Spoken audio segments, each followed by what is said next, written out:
Music's gonna go.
Yeah, I didn't.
There is a good-sized fire in downtown Lowell on Central Street.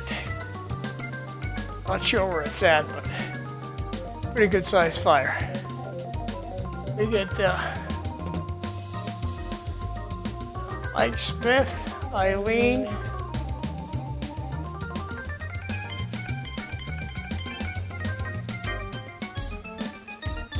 and Cliff. I'll put it over to you.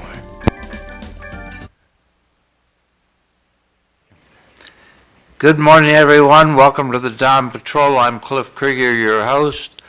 I'm joined early by our guests. We have John Curtis from Methuen, formerly from Lowell, and we have Jim Peters, formerly from the Midwest and now from Lowell. So, Eileen, you out there? Morning. Good morning. And Mike Smith. Hello, Mike. Fru, are you there? No Fru yet. Oh, Mike. Mike seems to have dropped off. Back in history. Well, I'm here. Can you hear me? I can hear you now. You're looking like it's warm down there. Oh, yeah. Are you there? Yes. I'll call you. Looks like we got a problem with Zoom again. All right. Okay. So, back in 1582 on this date, with the papal bull Inter Gravissima, Pope Gregory the 13th announces the Gregorian calendar, which is the calendar we use now. Jumping all the way ahead to 1803, in Marbury versus Madison, the Supreme Court of the United States established the principle of judicial review. Mike, how are you? Good. Looks like we're having problems with them again. All right. Yeah. All right, I think we've got you, though, Okay. if I don't drop the phone. It's one of those days. On this day in 1868, Andrew Johnson became the first president of the United States to be impeached by the House of Representatives. He was acquitted in the Senate. quick view. Should Andrew Johnson have been acquitted by the Senate? Yes. Yes? Jim, you're saying yes? Yes. Okay. John? Politics back then too. Yeah, exactly. Or It's who was, now wasn't it basic, didn't he try and replace somebody in the military leadership, sort of like what Trump's doing today? No, I don't think that was it. I think it was just his general inability to, I thought he tried to remove somebody from their Yeah. post, and he was voted out by the House, but he was acquitted in the Senate. But, yeah, I mean, we're talking, right after Lincoln, and the country was still recovering from the Civil War, so I'm sure it was complicated like things are today. yeah. John, do you have an opinion? I'm working on technical issues over here. Okay. I'm not paying attention to you guys at all. Sorry. Carry on. In 1920, the National Socialist Party in Germany was founded by Adolf Hitler in the Hofbrauhaus Beer Hall in Munich, Germany. And we had elections in Germany yesterday. Yep. Well, I had somebody come up to me the other day and ask me if there was any truth to the idea that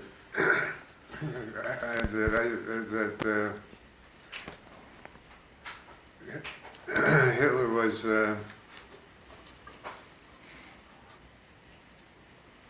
I lost my train of thought. I'm sorry. A Green Party member?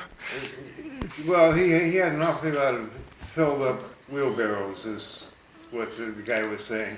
Yeah. And he lived in a land of. I thought you were going to say he was Catholic. I don't think so. Get a lot Can we of get into support. this century soon? Yeah. Well, Thank you. almost. We were in this century. No, yeah, this century Well, never. next thing you're going to say, what In kind of shoelaces did Hitler 1946, have? Colonel Juan Perón, founder of the political movement that became known as Peronism, was elected to his first term as president of Argentina. His wife became more popular than he did, Yeah. Eva. Got McDonough to play her. Yeah. Okay, 1949, armistice agreement between the Arabs and the Israelis. The Wikipedia said formally ended the hostilities. They're still going on. In 1966, the Ghanaian coup d'etat by National Liberation Council overthrew Kwame Nkrumah's government. Not good. 1991, Gulf War, ground troops crossed the Saudi border and entered Iraq. It's the beginning of the ground war. In 2022, the Russia-Ukrainian war began with Vladimir Putin ordering a full-scale invasion of Ukraine. Wait a minute, you mean Russia invaded Ukraine? Yes. It was Russia? Oh, okay. I listened to Trump last week. He said Ukraine was the one that started the war. That's different than doing the Keep in mind invasion. that John Curtis hates President Trump. No, it has nothing to do with that, John. It's about facts. He said last week that Ukraine was John. the aggressor. John, first of all, okay, Yeah. you don't like Trump. No, I don't. Okay. No, I despise So him. that's not part of the issue right now. Right. You might want to bring it up later on. Let Cliff. No, it is continue. part of the issue. Let Cliff continue, please. Okay. He's so much in love with him. Okay, in 1914 John? on this day, Joshua Chamberlain passed away. We all know who Joshua Chamberlain is, right? Former governor of Maine, American general and politician, college professor. Second day of the Battle of Gettysburg, he led the charge that won the day for the Union. This is the feast day of Modus, Bishop of Trier, and it's Flag Day in Mexico. So there we go. And we changed it to America. The what? We changed the Hey, name Jim, to you got to America. grab the microphone a little okay. closer to you. Oh, Jim. Oh, sorry. So tomorrow, Congresswoman Lori Trahan is having a telephone town hall at 5:30. You can join live by dialing 833-946-1567. You can also log in to RSVP and to submit a question. And did we get a chance to put that up, John? It's loritrahan.gov/forms. No. /form $ID equals 132. So tomorrow Lori will have a town hall. And in current news, to make John happy, the Pope doesn't seem to be doing very well. He had a good night, though, last night, they're saying. So, Do we think he's going to make it, or do we have a papal conclave in the near future? We have a papal conclave in the near future. This was an interesting pope. He was the person who was perceived as being an American. He wasn't really an American, but he was Argentinian. Argentinian. But he was very interested in the American Bishop of Boston, the Archbishop of Boston. the former Yeah, law, or he no, the guy after him. Okay. He also, I think he was perceived as being rather more liberal than other popes. I think. He was perceived as being more, at least my Yeah. stuff. What you're that looking I at had on the at home screen tells is the fire in downtown Lowell while these guys chit-chat about the Pope. And Yeah, that's an interesting fire. Do we know where it is? I fear it's the old WCAP building. Well, there was a lot of stuff in the WCAP building. I used to have a show there, and it was interesting. It was Cappy's Copper Kettle's in there, and full of stuff, yeah. because I think this is the new Middlesex Community College Entertainment Center. I think it's the named old after terminal? the Donahues, the old train station. Oh, Yeah. Now, just to the left of that arrow, there's the bright orange. I don't know if that's fire That's burning or seems to be reflection of Yeah. the lights on the top of a fire truck. could be. Yep. So, I was going to say, this pope is not as popular with the conservative Catholics. Exactly. no, he's not. A little too liberal. And it'll be interesting to see what happens if he either resigns or steps down, who he's replaced with. I think it's time for a black pope. over the weekend, our sometime guest from Great Lowell School Committee, Ralph Hogan, and I exchanged text messages on St. Malachi and whether or not we're getting down towards the last pope. Yeah, my mother used to scare the heck out of me with that story when I was a kid, and I mean, being a non-believer now, it really doesn't relate to me anyway, either way, but yeah, supposedly he predicted that there'd only be a certain number of popes before the end of the world, and you know, it's just more scare tactics from the religious patriarchy. I don't think it's going to happen. In fact, someone wrote a biography on him, and there was nothing even mentioned in that book about that supposed vision or prophecy. So we'll see. Only time will tell. John, you don't really believe there's a God anyway, correct? No, sir. No. I believe that evolution. I don't believe in a creationist. And if there is a God, I don't believe he's the God of Abraham in the Bible. I mean, it's a pretty vicious God. Just want to remind the audience where you come from. Yeah. No, but I was raised Catholic. I was an altar boy, and well, I just. Well, that's good. Oh yeah. My mother would be rolling in her grave if she could hear me now, but. So, regarding if the Pope goes into a Biden-like status, The Boston Globe said that Pope Francis confirmed in 2022 that shortly after he was elected Pope, he wrote a letter of resignation to be invoked if he became medically incapacitated. So there is that. When was that? Well, it was when Cardinal Tarcisio Bertone was the Secretary of State, so it was a while back. He's always talked about that after the last Pope resigned. He said if Yeah. he got too ill, because from day one, there was always the question, because I guess he had a lung removed as a very young child, and he's always Yeah.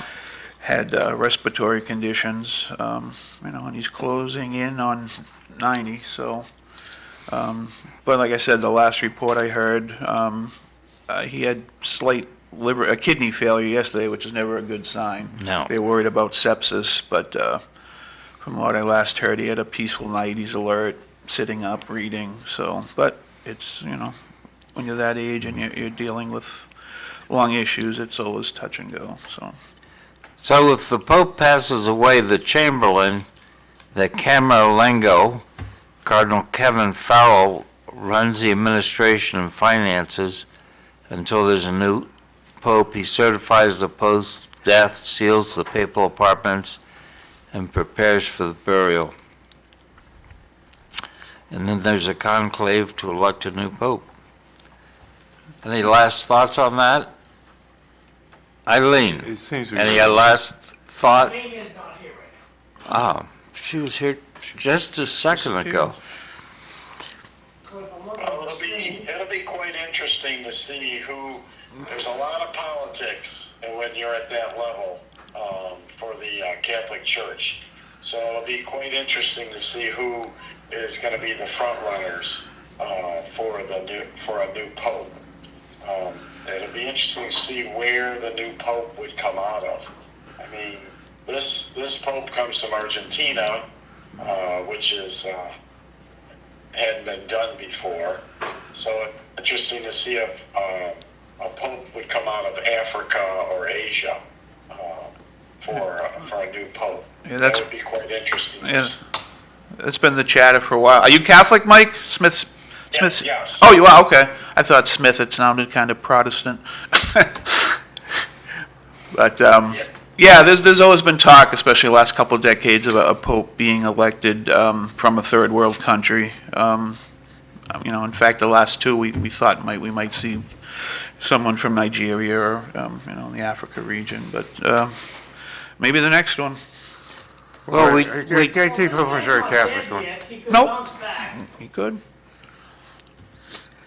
I just would hope that if they're going to elect a new pope, he's not already 80, so Exactly. Right. Sort of like our. you need a pope that's like 50.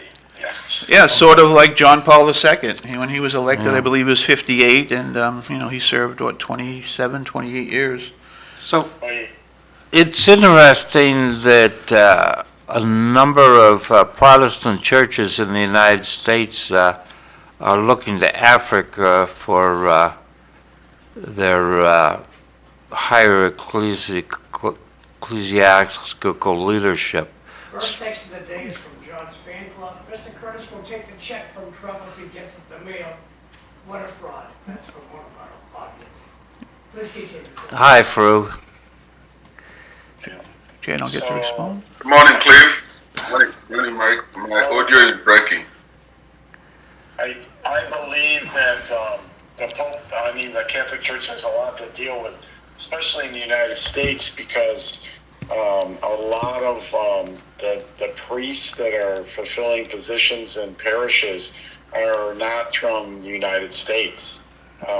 They've come in from South America, Africa, other places outside the United States. So we have some issues in the United States to deal with the Catholic Church. And if it is a black pope, finally, do you think they're going to blame it on DEI, Cliff? I hope not. Hey, what do you think they got Lori Tremaine preaching for this one? Holy cow, somebody doesn't like her.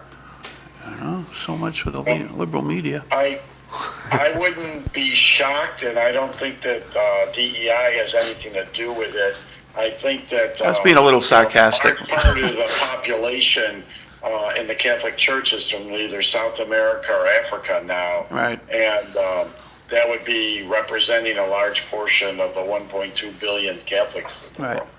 So, But if you want to back up in the Lord for hand thing now that I have to wrap this up. Yeah. All right. So, I have no our idea. what the priority- Congresswoman Lori Trahan is having a telephone town hall My tomorrow. audio is bad. Cliff, do you want me to call?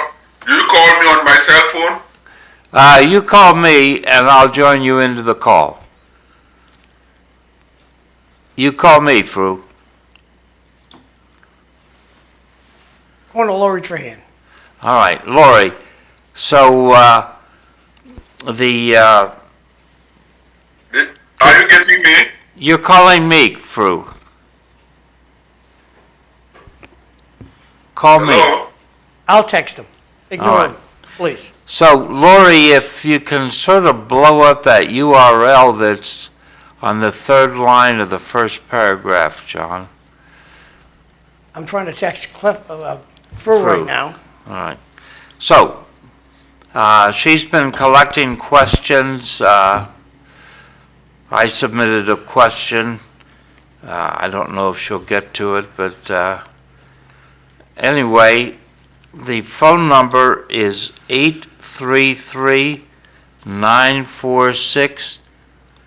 833-946-1567. And if you go to her, to trahan.house.gov, here we go. That should be Fru.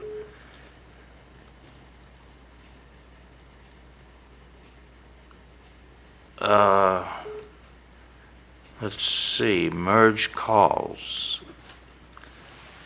Fru, you there? Yes. Yes. And Mike. Okay, so Fru, you're gonna have to turn down your audio. I already did. Okay. So, this is a chance to talk to our Congresswoman. She's not your Congresswoman, is she? In Methuen? Yeah.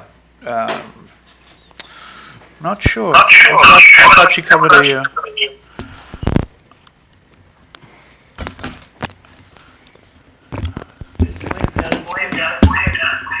Okay, Fru. Yeah, the echo is not coming from me because I'm muted by line. Fru, Yes. shut off the microphone on Zoom.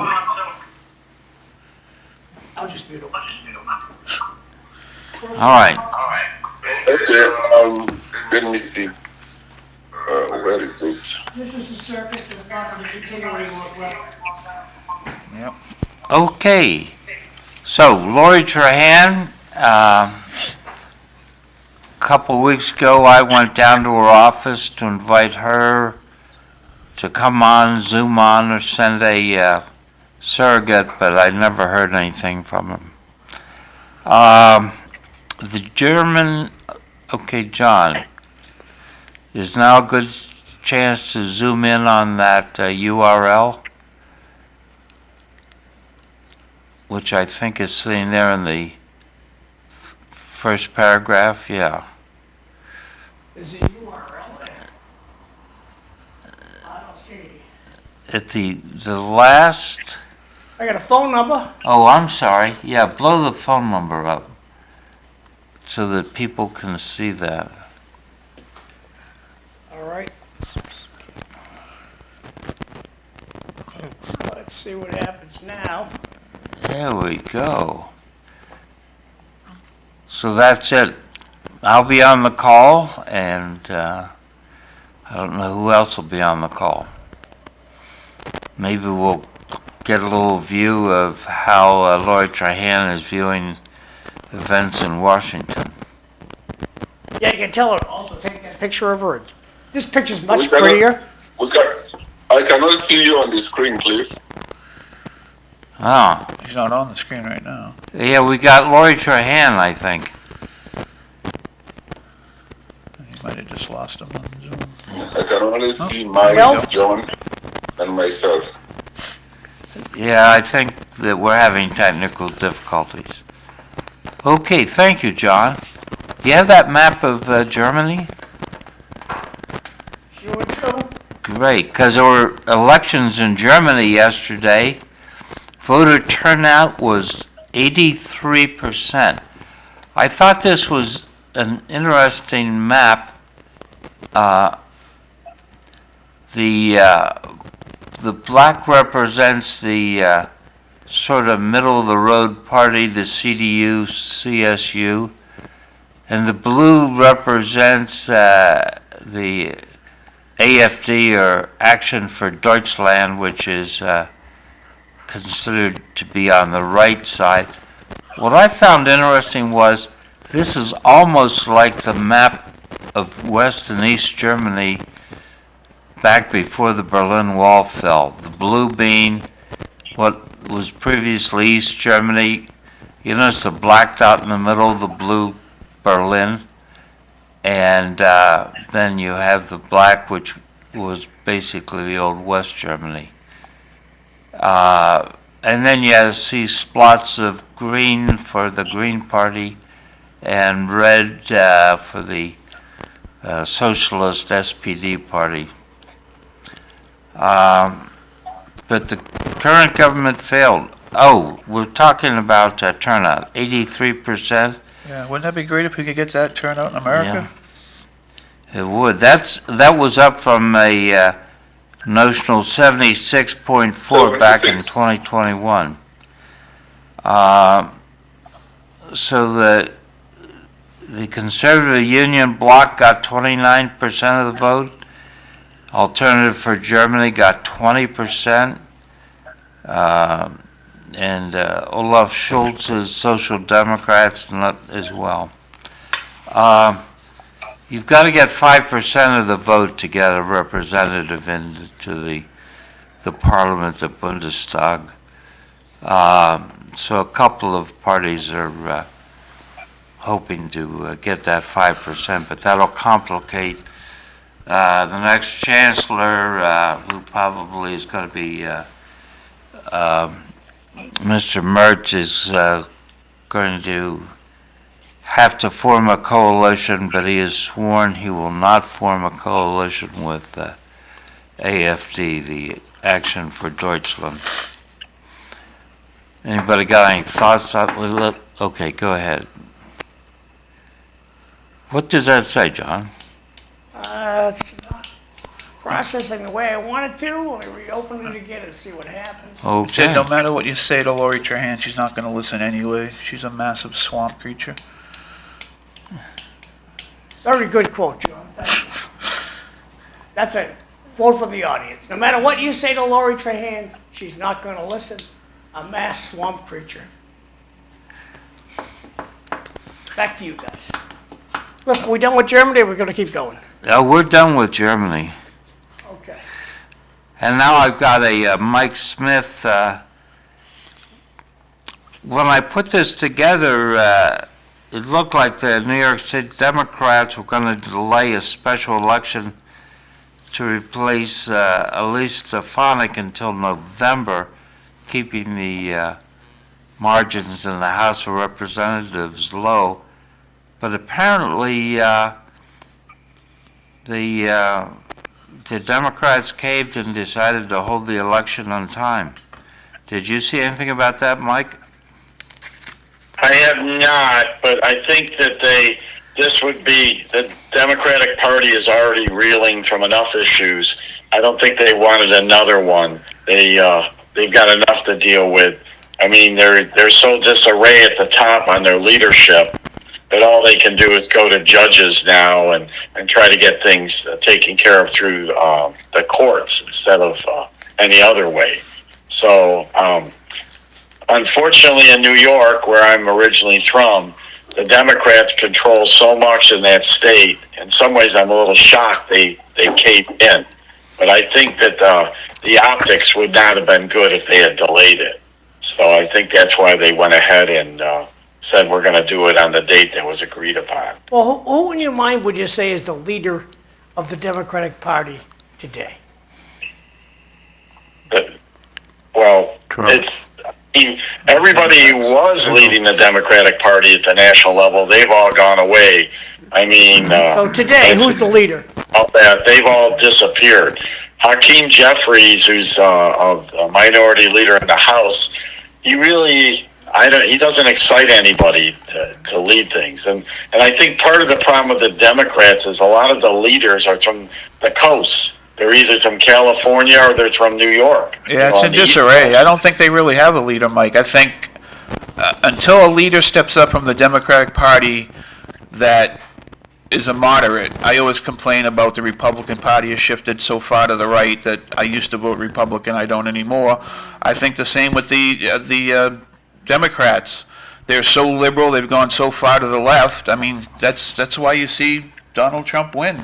No, they're not liberals. I'm a liberal. Well, they're progressives. They're woke.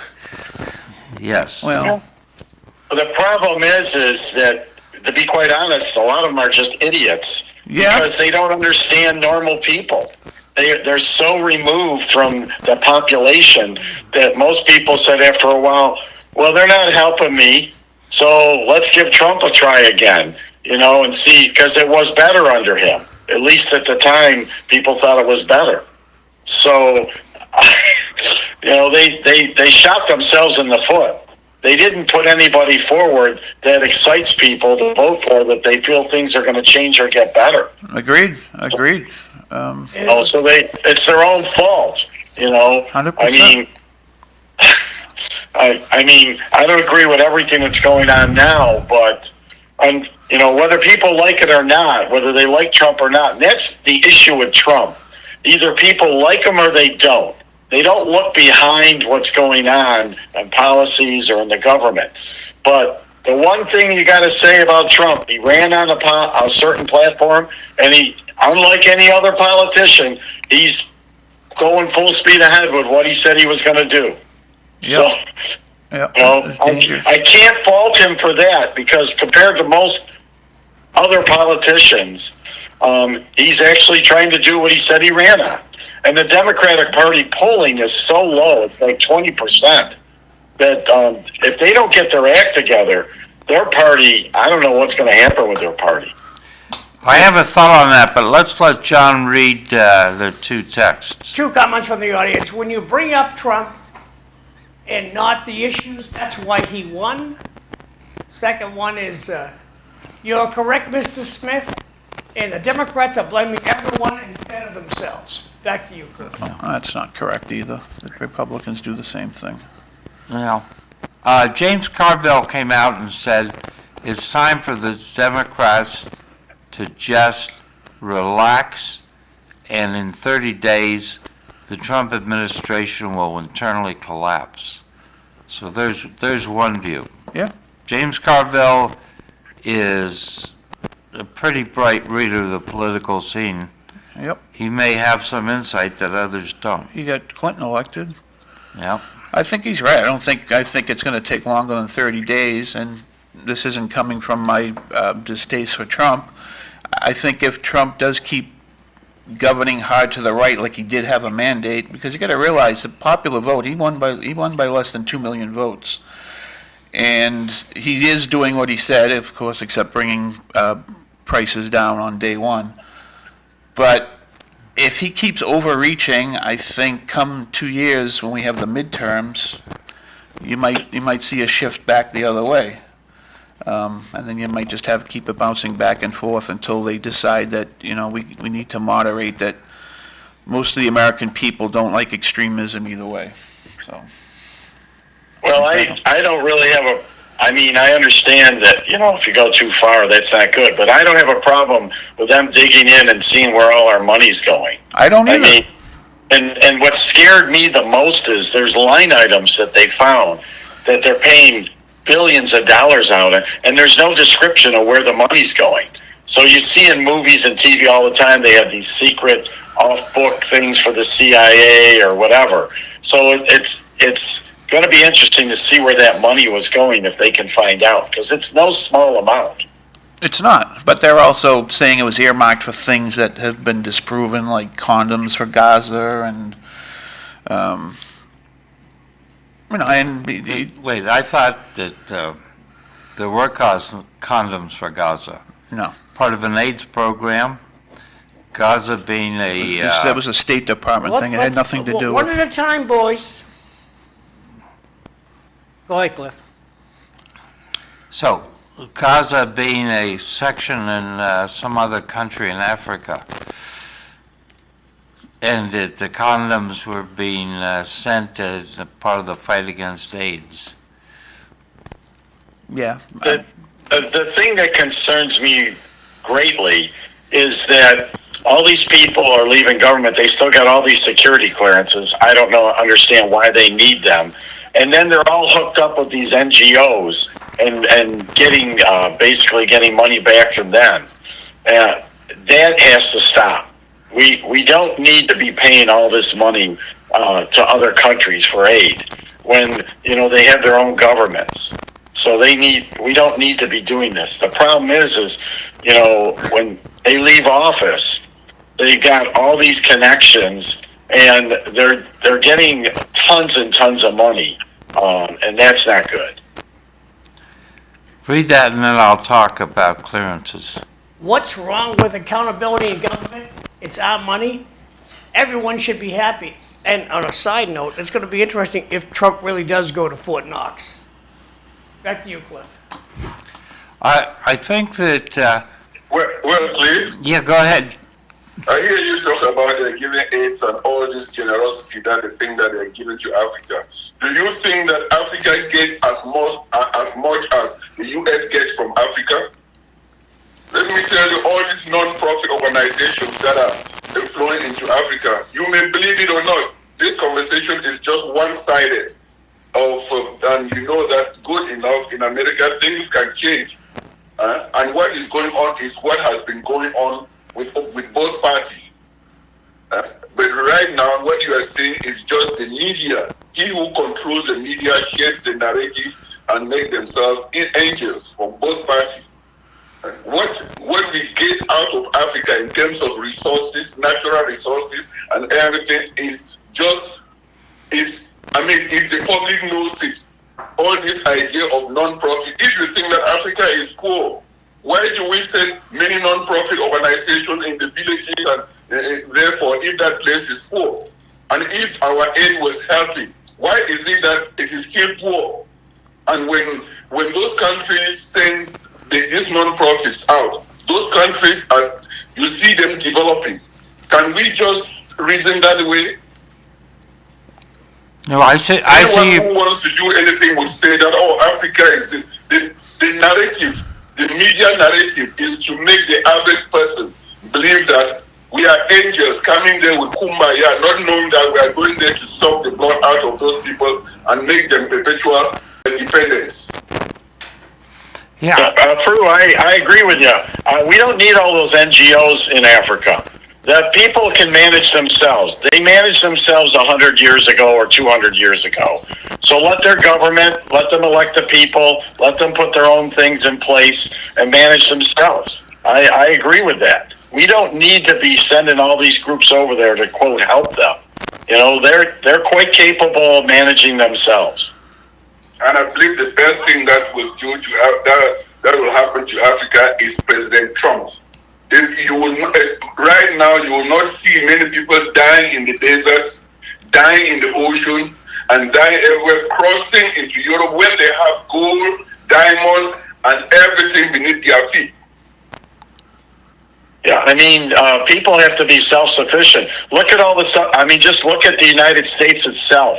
We give all this stuff out to people, certain groups in the United States, and nothing's gotten better.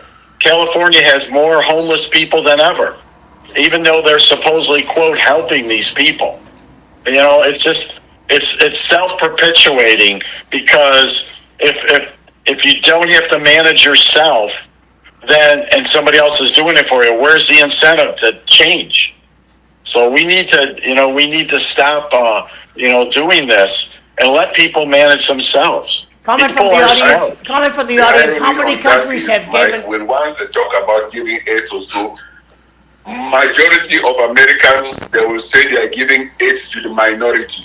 And if you see the total record, you will see that the white community gets more aid than the minority. But the media makes it to the average American. And even the majority, if you see most of the people who are crying now of layoffs are not minorities because they were not benefiting anywhere before. So the irony is, read it when you watch the news. It's really good to look at it with a critical mind and ask yourself. Don't just believe what they tell you. Okay. Okay. John, go ahead. How many countries gave to America after our disasters the last couple of months? Like Probably quite a few. Oh, So really? Name Mike some. was Yes, we do. talking about security clearances, and I can't remember the exact figure that I heard, which was 15 years ago.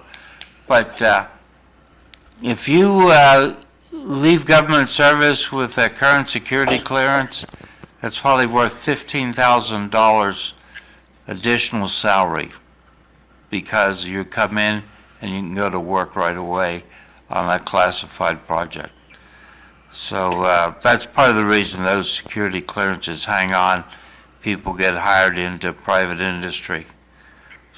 Well, I can tell you that from personal experience.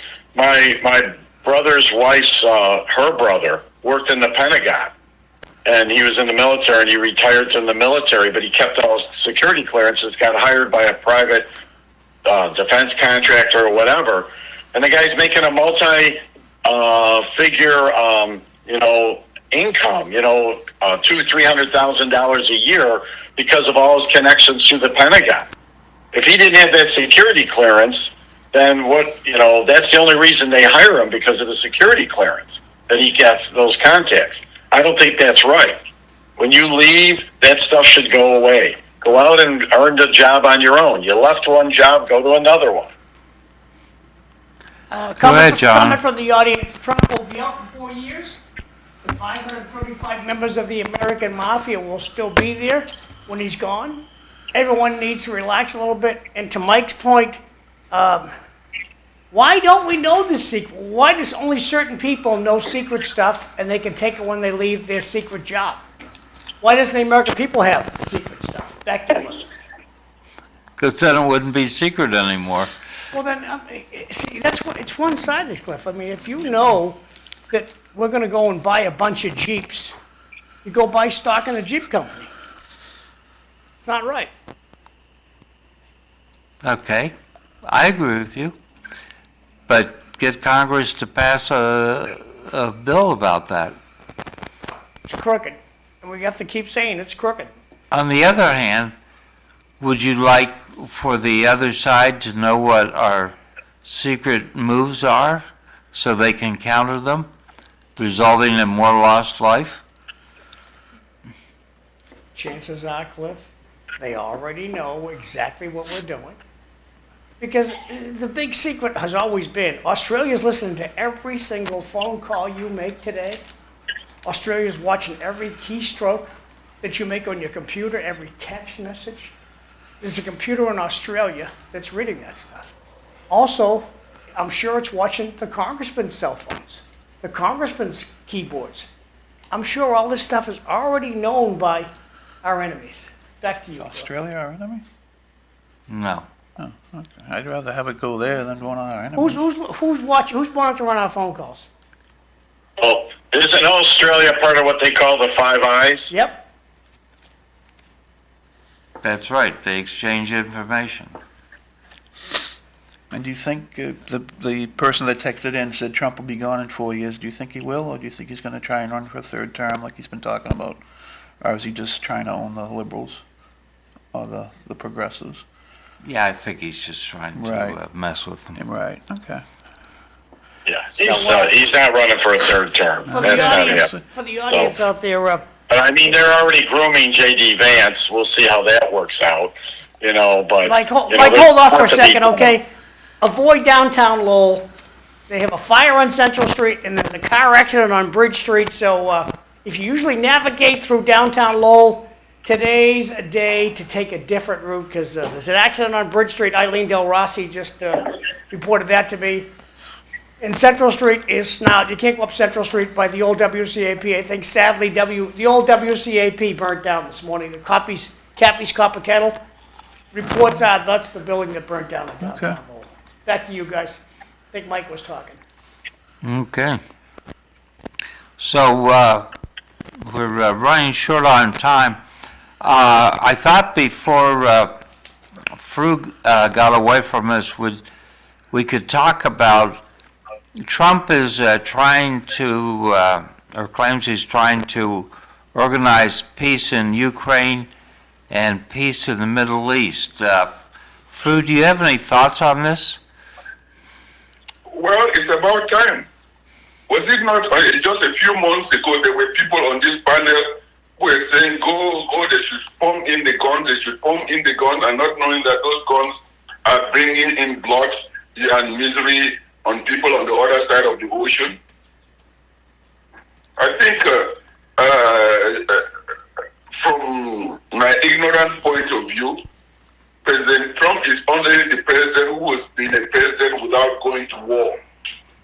And I think that he comes in with those credentials and just saying it.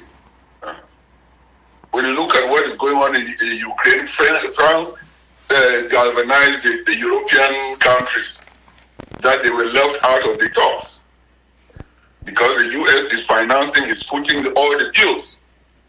And I think with his intervention, peace will come in that place. It was just a proxy war, whether you say it or not, but I think the president realizes it and see that destroying that entire country and waste of life because of what other people say and because of how the media characterizes it, it's not fair. As far as Middle East is concerned, I don't know what is going on, but all the thing is, something will happen. Believe it or not, or like it or not, something is going to happen.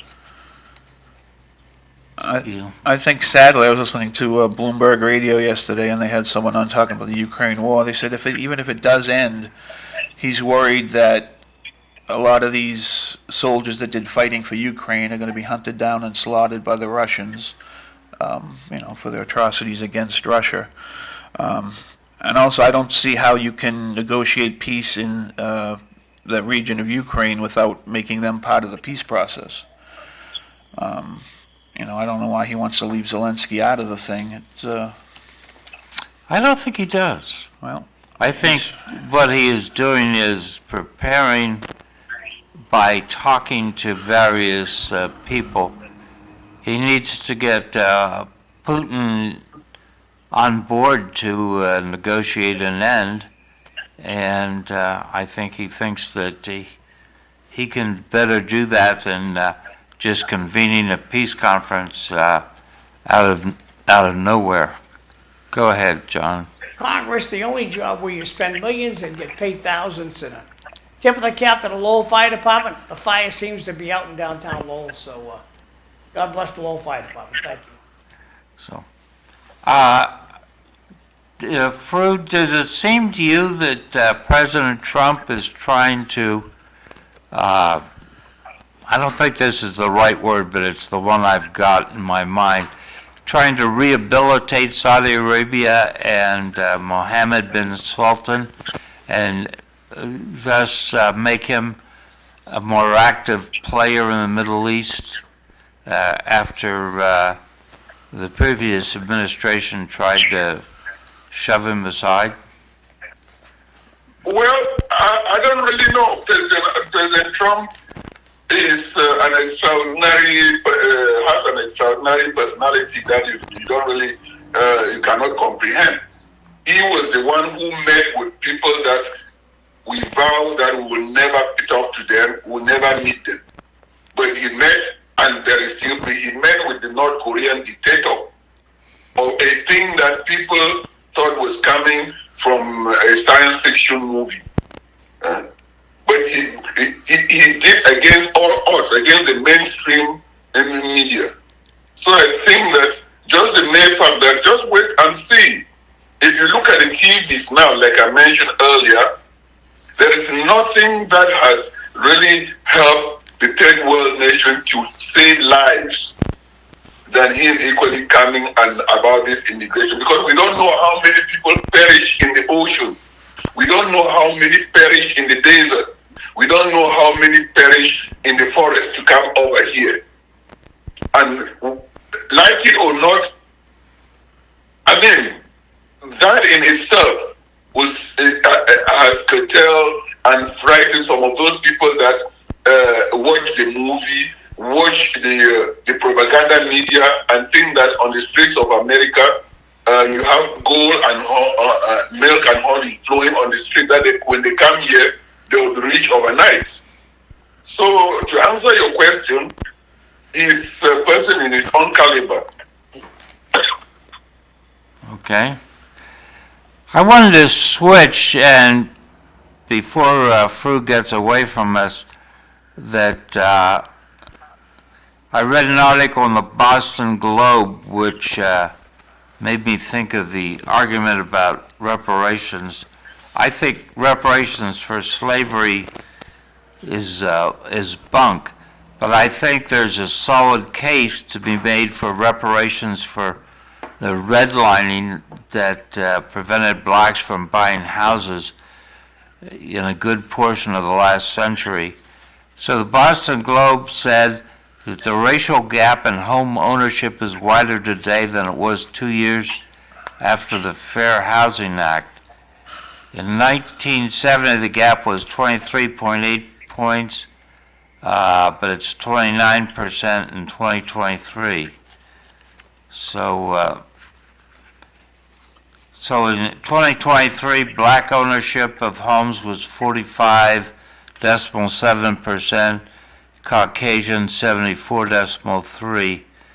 And I think that we need to do something to create this, to fix this situation where various and sundry minorities find themselves economically squeezed out. I don't know, Fru, you own your own house? I own my own house, Cliff, but I went through most of the obstacles that ordinary people who are not minority would equally go. So I had my own challenges as an immigrant. We can say it or not, but some of the challenges that immigrants face are embedded in the system and invisible. And only he who wears the shoe knows the angle it pinches most. Yeah. So there was a Duke University study for Boston city government that said only 7% of Caucasians are unbanked. That is, they don't have a bank account. But close to half of Puerto Ricans are unbanked, and a quarter of U.S. blacks are unbanked.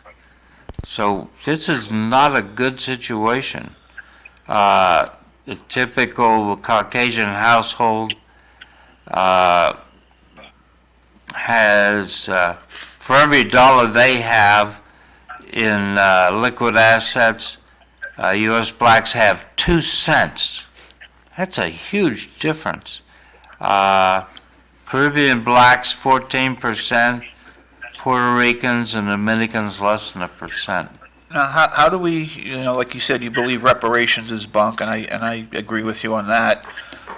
But as far as the redlining goes, and redlining was probably one of the most racist things ever committed in this country, and we go to the 30s and 40s, and it was even, in a way, it was even more so than some of the atrocities. Well, maybe not in the 60s or 70s when you talk about, schools being bombed, but what happened with redlining affected generations afterwards. So, in that sense, I still don't know how you go back. I think in modern day, present day, you have to give the opportunity to black families to own homes in certain neighborhoods where they weren't allowed before. Do you have any theory on how we could go back and as far as reparations for redlining goes? Or is there a way? I'm not sure, Right. but Well, go ahead, Fru. well, if I was just trying to talk about reparation, the thing about reparations that becomes like a taboo in this here to discuss is that because I know that if they do that reparation here, all the imperialist nations, Western nations around the world, the African continent will get off and seek for compensation. That is the elephant in the room. You dance around anyhow. That is why they are given reparation for all the other groups, all the other races. But when it comes to talking about the blacks, people say they don't. It's so long, it's whatever. But in other communities, in other minority groups, it is okay. Yeah, there's talk in England. What? Somebody's trying to get in on your phone. Nick? Yeah, and I'm ignoring them. One of the Prime Minister's cabinet is talking about reparations to be paid by England to countries that have been part of the British Empire. My solution is the government making efforts to create a lot of inexpensive housing that people of lower incomes can have access to, purchase those housings, and start to build intergenerational wealth. I don't think our governor, Maura Healey, has a clue. I do think this guy running for mayor, Joshua Kraft, he may have a clue. But I'd like to see the state government make sure that it has a bunch of land and invite a contractor in to replicate, say, Levittown, New York, or Levittown, Pennsylvania, a very inexpensive house that is an adequate house, and that would mean the state building infrastructure like a freeway, real high-speed rail, schools, firehouse, that kind of thing. But But I think, go ahead. just briefly, but I think that it is not in what the media says, it is not in what the people say, it is changing the system. Because the system is what it is.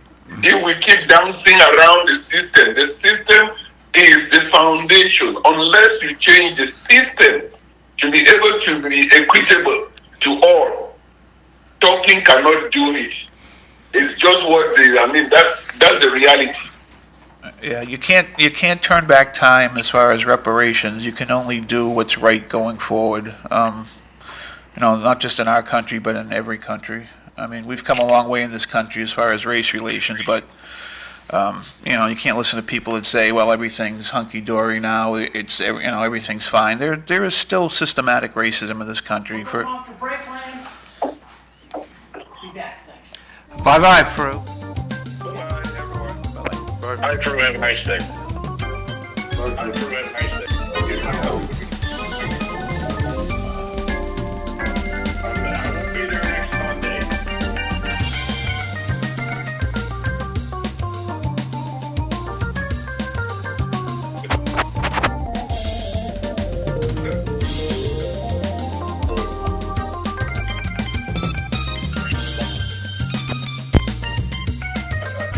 Town was reported was the old WCP building, but now that's not the case. It's a town. The building that had a huge fire this morning. So, with you in a minute.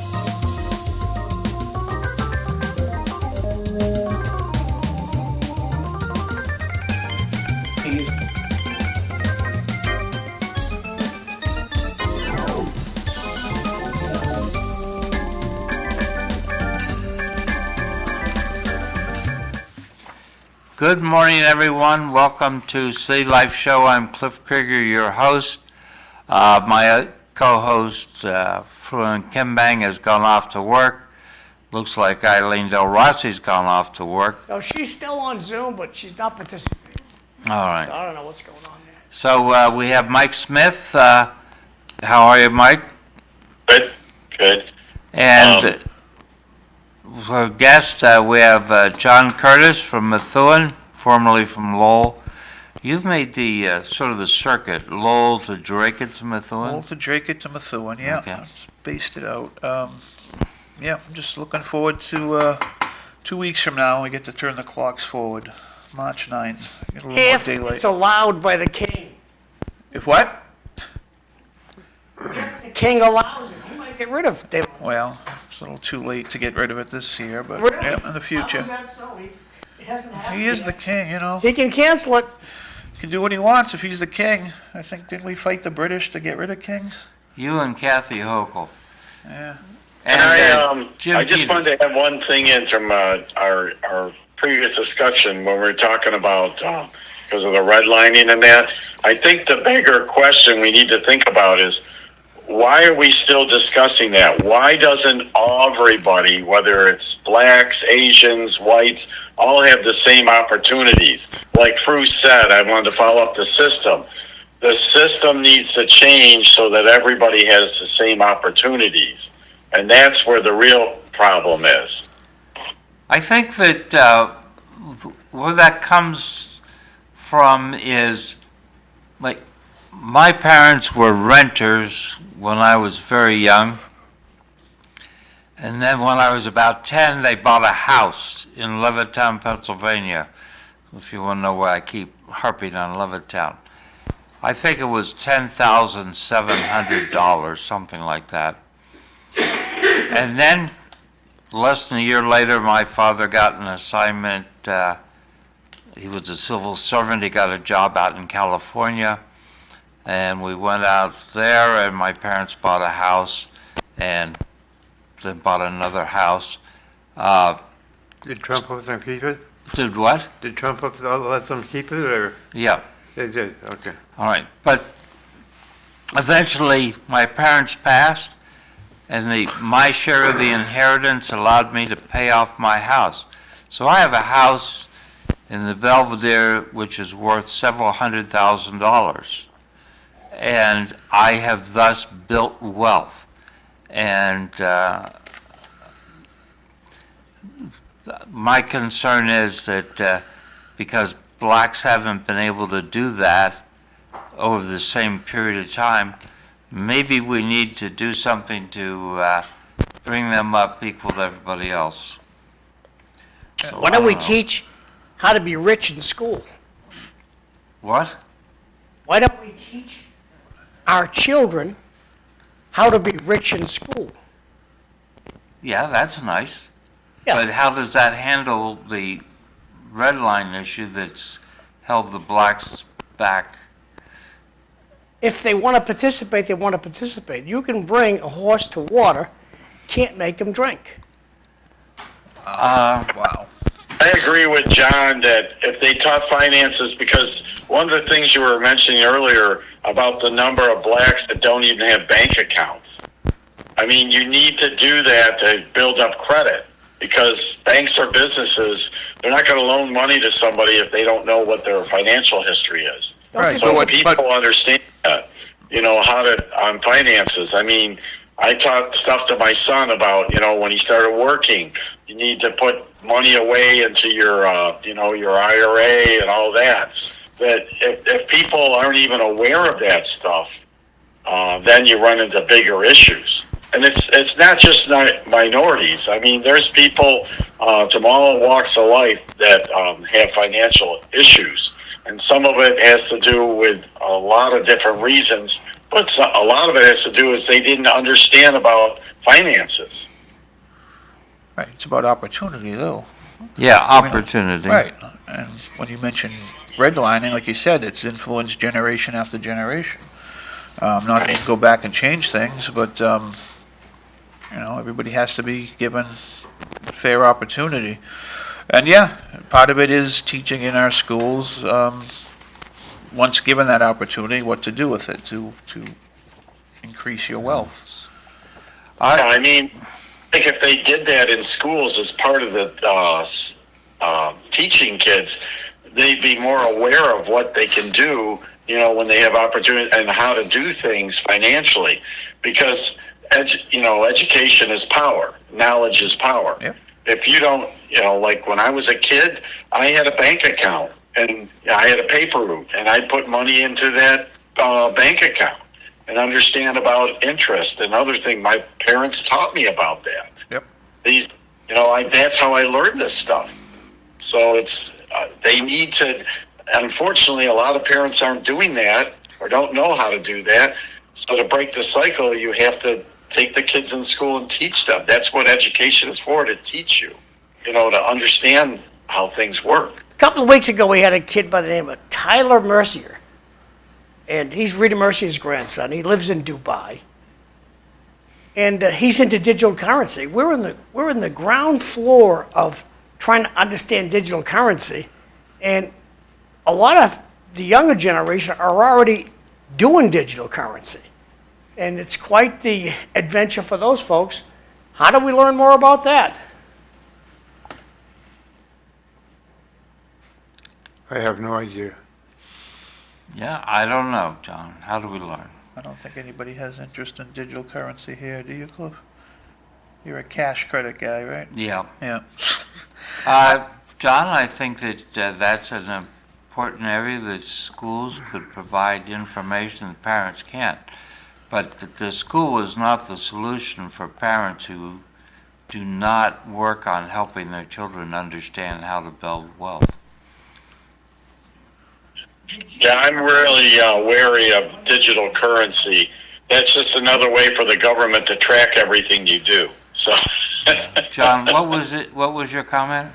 Jimbo's here. Is he going to do a presentation or no?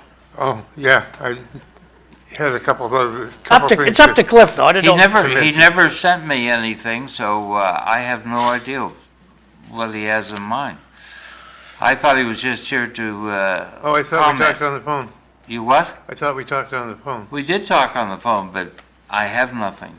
Oh, But we'll get to the Smith Baker Center here in about 15 minutes. I wanted to talk, and I was hoping Eileen was going to be on the line, but I asked her to call you cell phone, apparently. so anyway, she said that sent me something that said in 65, 70% of Americans thought religion was important. 1980 it dropped to 55, bounced back in 2000 to 59, and now it's down at 45%. Is this the great awakening of rationalism, or is this a indication of a decline in morals, do you think? I don't see any equation between religion and morals anyway, so I wouldn't say, I'd say more of a great awakening. Look, I think freedom of religion is great. I mean, that's what our country was founded on. If you want to worship whatever God you'd like, believe what you'd like, absolutely. Same way as if you're non-denominational, you don't have a religion. I don't think we should be necessarily governing based on our strict religious convictions, because not everybody holds those.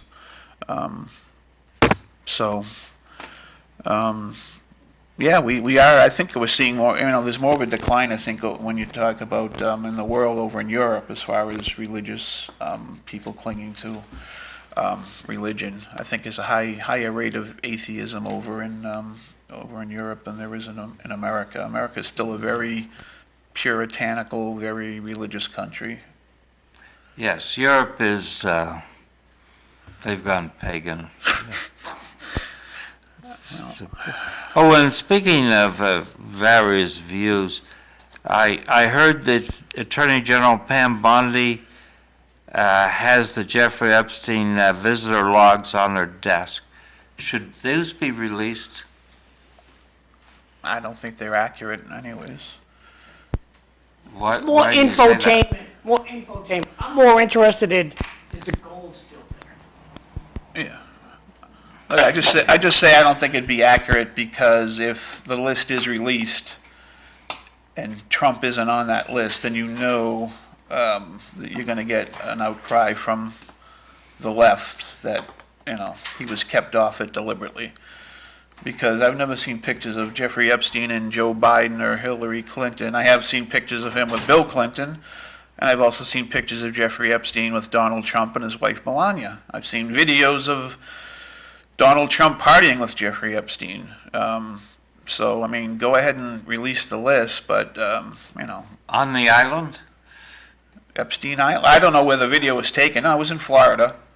Ah, There's actually a story out the other day, I guess, Trump biographer said that recently he was traveling over the summer to a campaign stop, and they had to, they were having mechanical issues with his plane, so they used a plane that once belonged to Jeffrey Epstein, and I guess it was the flight from hell, and it almost went down, and supposedly Trump's biggest fear was going down on a plane that was once owned by Jeffrey Epstein. So, I don't think we'll ever know what went on.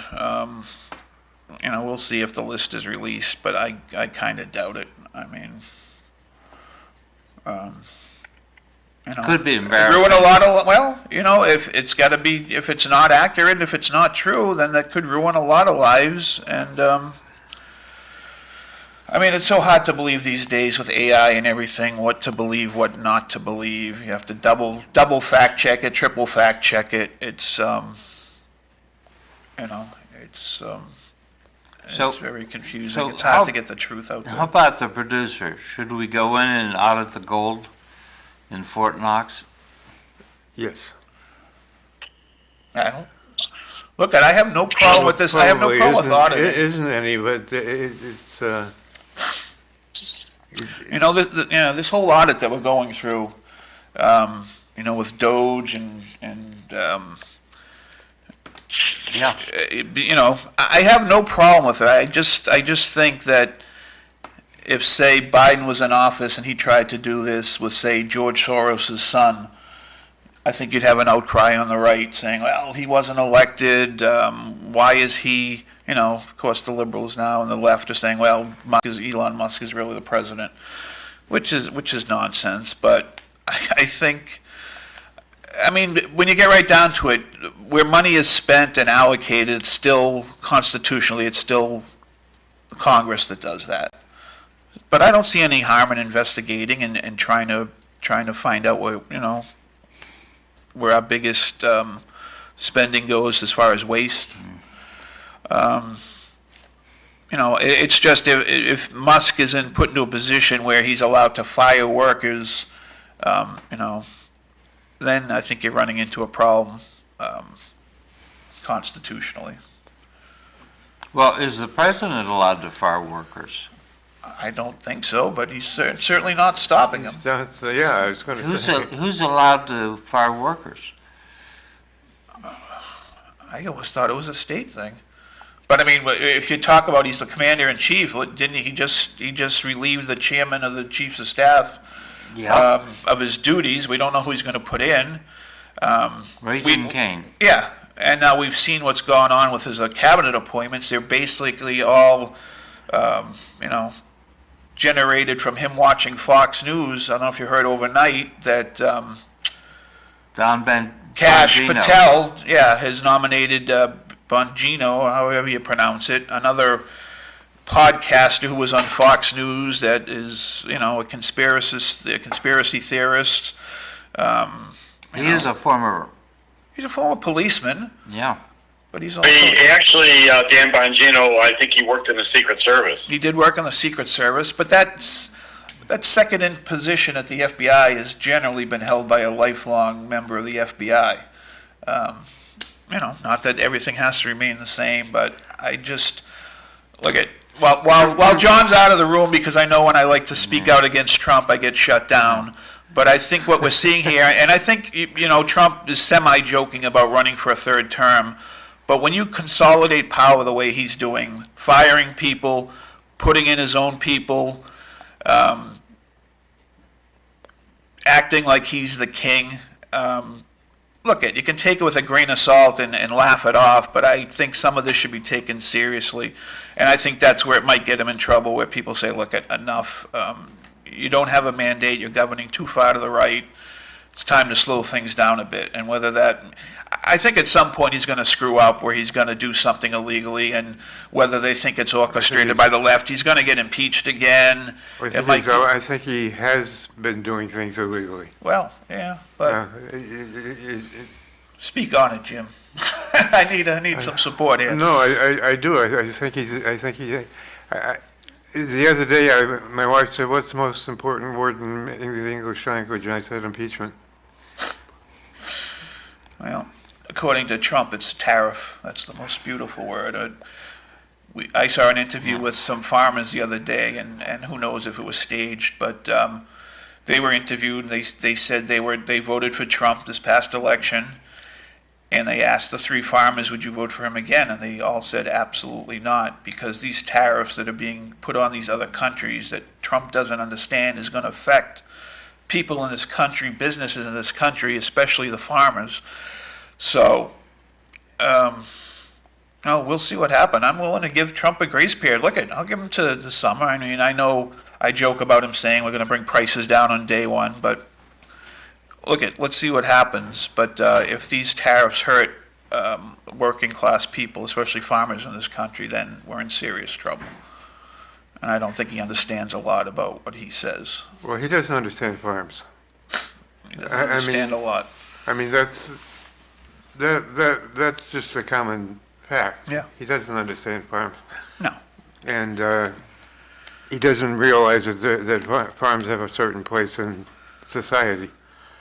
Well, absolutely. It's, if you look at it, it's kind of the lifeblood of this country in a way. I mean, Yeah. as far as So, I'm just going to, I think what he understands, though, is that there's a limited amount of time for him with the political capital he's got to get things going and moving. Because by the time the summer comes, then the next political cycle is already starting for the next election in 2026 next year. Yep. So I don't agree with everything he's doing. But one thing he learned from last time is you got to get in and get things done quick, because with the people, their memory is short. And if he doesn't do things right away, chances are that he won't get things done. The one thing I can say, he kind of has mimicked the Democratic Party, because Nancy Pelosi, when she was in charge, ruled the Democratic Party with an iron fist, and you stayed in line. And the Republicans for a long time have always been divided.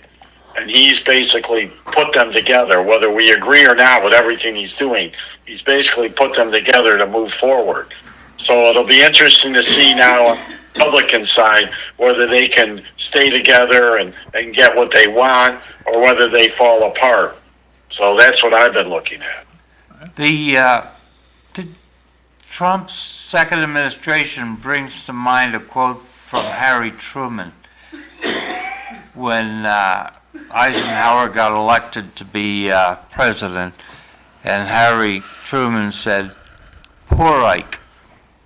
He's going to come and sit here in the Oval Office, and he's going to say, do this and do that, and nothing's going to happen."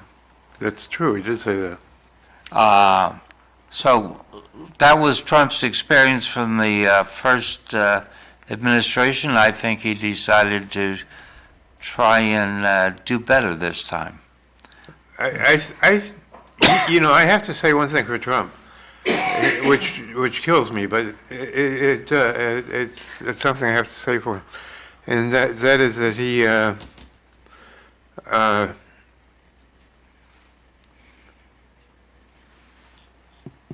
I forgot what I had to say for Trump. Okay. You'll remember in 15 seconds, you'll tell us. Well, I was going to bring up another quote from Harry Truman. We all remember the famous placard on his desk, "The buck stops here."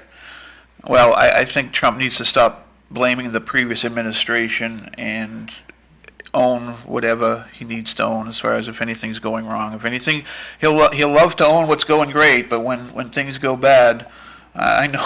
Well, John, Yes, he's sir. only a month into the administration. Yeah, you're right. What isn't the last administration's fault? What isn't the last administration's fault? That's correct. That's my question. Nothing. The last administration's gone. Everything that's in place right now, from the FAA to the FCC, Yep. was in the possession. Yeah, we'll just have to of see the what last goes on administration. moving forward. But one thing he did, and he did it immediately, is cut off all the illegal immigration. I mean, the statistics are quite startling how quickly that they've reduced the amount of illegals trying to come into the country. Yeah, It's- I agree, but I just want to jump back on what John was saying about the FAA and what's going on. When we had all those train disasters during the Biden administration, remember we had a lot of train derailments and when things were going on, a lot of people blamed that on Pete Buttigieg and his appointment, saying you're not hiring competent people. John, I don't know if you think that the people in position at the FAA and these positions are part of the Biden administration. They're not. They've already been replaced. Trump fired those people and hired his own people. So, The people operating the controls yeah. are bureaucrats. They've been Oh, there for you're a long, long right. time. They have to own, going forward, they have to own what's going on. I agree with that. They have to own whether they're doing things.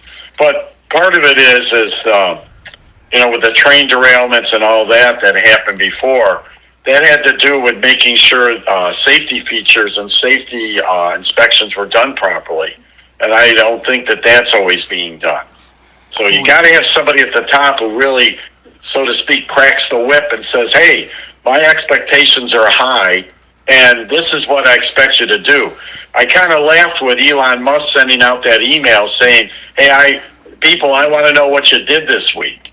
Well, I think we need more of that, because when I worked, we had weekly meetings, and you better have done the stuff you said you were doing or have a good reason why it couldn't be done, or else you were in big trouble. So I think being accountable, on a regular basis, I just think with the federal government, it's so big, the bureaucracy, that nobody's watching what people are doing and making sure they're accountable, or the expectations are not high enough. Right. And what you Wait. I'm sorry, go ahead. But you're not going to go like Eric Swalwell, that rep from California, and say that all the plane crashes since inauguration are Trump's fault, are you? I think he said No. that because they went the other way during the Biden administration. They blamed it on him. So I think a lot of it's tongue in cheek. Of course, look at accidents Look at happen. the airplanes. Look at the airplanes the 67 people that went down, and Trump got on the radio, on the television, and said that it was all Biden's fault. Yeah. Everything was. And they blamed it on DEI. They said, And they people blamed it were. on. They blamed it on a ton of people. It was incredible. They tried to point out that special needs people were being hired as air traffic controllers, which is totally false. I'm going to blow through some of these Well, texts. we're always asking the wrong question. Why are we using software systems that are so antiquated? Why are we using stuff that's not up to speed? And I blame that on the people in the organization at the top not getting the right people in there to look and say, hey, we need to upgrade this stuff. This is what will do things better. That's where the big problem is. You look at some of these systems the federal government is using, it's embarrassing. It should be embarrassing. And those people, like with the retirements, they're still using that cave. And these software systems, unbelievably, are antiquated. It's just ridiculous. And I don't think people would think that. I think they think we'd have the best software and Exactly. Yes. See, I wasn't aware of that. But I Hey, was- guys, I'm going to blow through Yep. some text, whether you like it or not. Go right ahead. And then you guys continue to cackle over there if you want to. And Oh, that was first time with, ugly. you want to read these? I can't. You have to blow them up. I got it. What about individual achievement? No one mentioned that. I'm sick and tired of everyone being a victim. Good grief. a point to a good extent, but I mean, there are a lot of people that have hardships in their life that need help. It wasn't a problem when all those pipeline workers got laid off, so what's wrong with slashing government waste? Jay. Government waste, there's nothing wrong with slashing it. Now the Democrats are concerned about the economy. Remind me again of why they lost. A lot of it was the economy. I mean, you go back and Mike, look we at ain't some done of the yet, stuff- Mike. Mike, We hold ain't on, done we got yet. one, we got one ain't more. done yet. Now the Democrats are concerned about, okay, that was the last, so now they lost. He shut down a border that was clearly a problem under the last administration. Can we all agree? Back- Yep. Yes. He shut it down. Back to Cliff. Can I just say something about the border, because Mike mentioned it Sure. about Trump actually doing something about shutting down illegal crossings. To my surprise, I like to study up on things. The average wait time, we talk about people crossing illegally and how the ones first in line should be the ones who come here legally. From what I read, the average wait time to come into America legally is well over 5 years at this point. Now, It's a when we start doing something about that, then we can talk about a system that allows people, because when you're trying to get away from a corrupt government, when you're trying to get away from murderers and drug cartels, you don't want to wait 5.5, 6 years to come over. You're going to do what you can for your family to get into this country. You should hear Mike Smith's story. Yeah. Yeah, So Kathy- I'll do the condensed version. Okay, go ahead. So my partner, Kathy, is a Canadian citizen. She was here for 25, 30 years because she was married to an American, worked here, paid into Social Security, paid her taxes, all that. So now it's about 3 years ago, and we decided she wanted to get her green card back again because she'd had one before. It took us 2.5 years for her, who had already lived here, was already getting American Social Security and had a Medicare card, to get back into this country. 2.5 years with a lawyer. Yeah, that's terrible. So I agree with you that there's something wrong with our system for getting people here. And that has to do with the way the government, and I won't even tell you how much money it costs us between the lawyer and all the fees that you have to pay. It's ridiculous. So, I mean... Oh, wait, I what agree. about, what, didn't you have to pay $300 for a chest x-ray? Yeah, she had, for some kind of shot or whatever, she had to pay extra because it wasn't covered or whatever. But I mean, that doesn't include the cost of the lawyer. That doesn't include, the $600 for one application, another $500 for another. It's ridiculous, and how long it takes to get through it. And I blame that on antiquated software again, and even when she was going through the system to get on Medicare, the Part B part, I mean, we had to go through our congressmen, and they had to go above the regular people because she had Canadian health care, and they were going to charge her a penalty because she didn't claim American Medicare at 65. So, because she had comparable health care. Yeah. It took us 6 months, at least 6 months, to straighten that out. Well, my wife has... It's ridiculous. Yeah, my wife has a problem with Medicare, and she can't get Medicare, period, no matter what she does, by going down the street and going to the office and everything else. She can't get Medicare at all in today's society. And that doesn't matter if it was Biden or if it was Trump. It's the same problem. Okay, moving on, Wednesday, the school committee's going to have a secret squirrel meeting to talk about negotiations with the SEIU, and that's what they always do. And speaking of schools, did you catch the exchange between the Maine governor, Janet Mills, and President Trump I over did. trans athletes? Yep. Oh, the ones from Vermont? Maine. Oh, from Maine. Maine. Yeah, it was a conference of governors, I and, thought it was Vermont, but yeah, okay. and Trump actually asked if the governor of Maine was in the room, and she identified herself. And Trump basically said that she needs to adhere to, Federal, yeah, where trans athletes aren't allowed, individuals who born men and transition to women aren't allowed to participate in women's sports, which I agree with. If you're born male, Yeah. but I think it has to do with the law. Right. Issue of the Democrats, that they don't realize that the overwhelming majority of the population is against trans athletes participating in women's sports. I agree. They're siding with the 20%, maybe even less. And Not even that's that. why they're Not losing even. elections. So, Yep. so Janet Mills says, see you in court. Right. And I agree with her in a sense that it is about the law. She's following the law. If they want to change it, they should go about. But I mean, that was just Trump being a bully. I mean, So What's new? last school committee meeting, there was a motion request the superintendent to immediately begin to work with proper departments to develop a task force to define any current K-12 curriculum, instruction programs, or activities that could place Lowell Public Schools at risk for losing federal funding, and put a proactive plan in place to assure we do not lose any of our federal funding, which has to do with this whole DEI thing. yep. It did not garner any support. So what's our plan? We're going to go to court against the president? she says that she says that's her plan. She said that basically that was her plan for her state. Yeah, but is that the plan for all public schools too?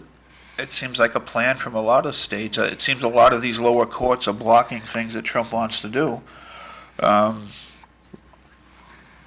But then at one point you're going to decide if federal funding is not given to the states to be shared with the cities. It's well over 5 years for elderly American citizens to get into public housing. The audience comments, it's well over 5 years for elderly Americans to get He can't hear into you. public housing. So, Trump has been in public office for 4 years of his life. The country has been $36 trillion in debt. We probably have 30 million illegals here. These problems just didn't start in 2016. Whose fault is it? The Trump deranged people are hilarious. yeah, well, Next one is, so it's okay to just hop over the fence without being vetted. It's how they handle how they handle the disasters. And back to you guys, thanks. yeah, I just want to address, look at, people get on me for being not a big fan of Trump, and they call it Trump derangement syndrome. That's fine, I'll wear that with a badge of honor, I'll admit it. But the other side is just as bad with their fealty towards Trump, treating him like a king. I like to say it's somewhat of a cult, which I think it is for a lot of people. So look at, if I say I don't like Trump, I like to back it up with facts and tell you why I don't like him. Doesn't mean I'm crazy with hate for the guy. I don't like him. I don't like the way he governs. I don't like the way he falsely claimed that he won in 2020, and I think he's a traitor. But hey, at least I'm going to defend my position with facts and opinion. And by the way, he did blow the deficit up $7.8 trillion, I believe, in his first administration. So he had something to do with the deficit that we saw.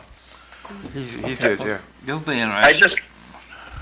just want to put something out there, is that I agree with you that you should be able to voice your opinion. The big problem I have nowadays is whether it's on the right or the left, you don't agree with them, and as soon as you have a different opinion, they want to cancel you, they want to, do whatever to you. Yeah. No respect. You don't have to agree with the other person's opinion. Yep. But don't disrespect them, because they disagree with you. Yeah. And we've that somehow. I mean, growing up, I would have discussions with people all the time. But you didn't have well, we're not going to come and see you anymore. We're not going to have dinner with you. Yep. We want nothing to do with you now. Yeah, it's getting out of control. I mean, people got to realize that things that bring us together are greater than our differences. I mean, I've gone on other programs with George Bogue. He's a Trumper, we disagree, but I go on a show and we talk about politics, but we talk about mutual interests like baseball and movies, and even here with John that has me on. I know that, usually Monday through Friday it's a big Trump love fest, but he lets me come in and vent.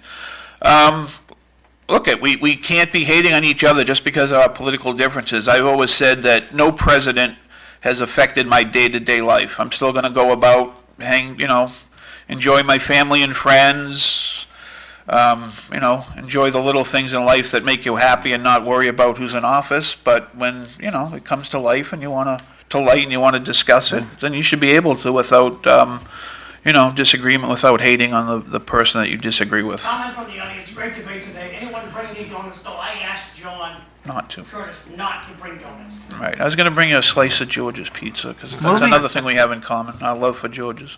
Moving on to the city council, I wanted to highlight, Eric Gitcher has request the city manager provide the city council with a report of all training and professional development attended by city maintenance staff, land and buildings over the last 5 years, online courses taken, employees and dates. And then there's a little parentheses at the end, refile 11425. Apparently Eric has filed this very important question. It's important to me, several times and gotten no answers, and I don't think that that's good. Somebody needs to answer this question because that kind of training and professional development, I think, is very important to the workforce. The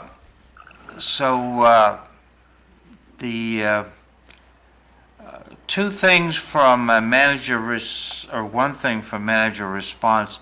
The Secretary of State has a web page where you can sign up for notifications when someone touches your property file. And if you go to cns.masslandrecords.com, you can find it. And I recommend everyone sign up for that. The only problem I have with all this stuff is, do they have the ability to change it? I can look up your pant leg, but I can't change it. Now, if I can cut off your Wait. kneecap, If I catch you looking up my pant leg, never mind. you'll what- have to go and get your nose fixed. Never mind. And the manager also had a list of Karen Casella, John. We invite Karen Casella on to talk about that. That's the solution. The manager had this memorandum from Ting Cheng, the city engineer, and it's a list of roadway projects. So you can find this on the internet. Jay, I've got bad news. Fairmount was not listed as one of the streets they're going to work on. And I assume from what Jay has said in the past that he cares about Fairmount, which is a mess. And then, Is that the one that's down the street from your house? yes. Okay. And then Dennis McCarthy requested permission to address the council regarding saving the Smith Baker Center, which is where Jim comes in. And just before Jim talks to us, then the city council goes into a secret squirrel meeting. Go ahead, Jim. Okay, the Smith Baker Center. I have a personal love for the Smith Baker Center. I was in 6th, 7th, or 8th grade, and my father was the superintendent, and he said, "Jim, I've got this crazy guy down the street, and he's working in Smith Baker Center, and I need you to sit and just see what he's doing." And I said, "Well, that's the craziest thing I've ever heard of for a student in high school to be in that situation." And he said, "Well, just go down and listen to him. His name's Pat Mogan, and he's got this crazy idea about canals in Lowell." And so I went down to see Pat Mogan, nicest guy you ever met in your life. He was fantastic. And he sat me down and he said, Jim, your father thinks I'm a little crazy, but the fact is, we want to make Lowell into something important, and we don't know exactly what to do with it. And I said, oh, okay. So he let me build wooden Models? models of the canal system. And he wanted to, well, one thing that Pat Mogan wanted to do was he wanted to make it into a The national park? well, not yet, Yeah. but yeah, he was on that river. He was interested in the national park, but he hadn't come up with the national park plan yet. That was Paul Songus's idea, and he had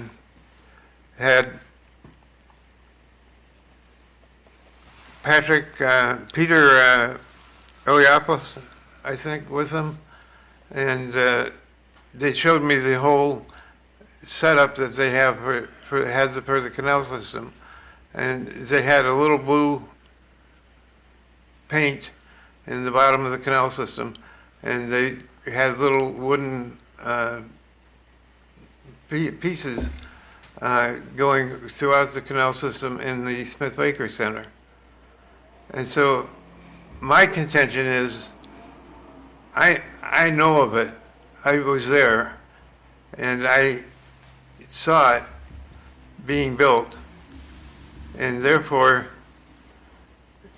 the canal system was the start of the entire the Smith-Baker Center.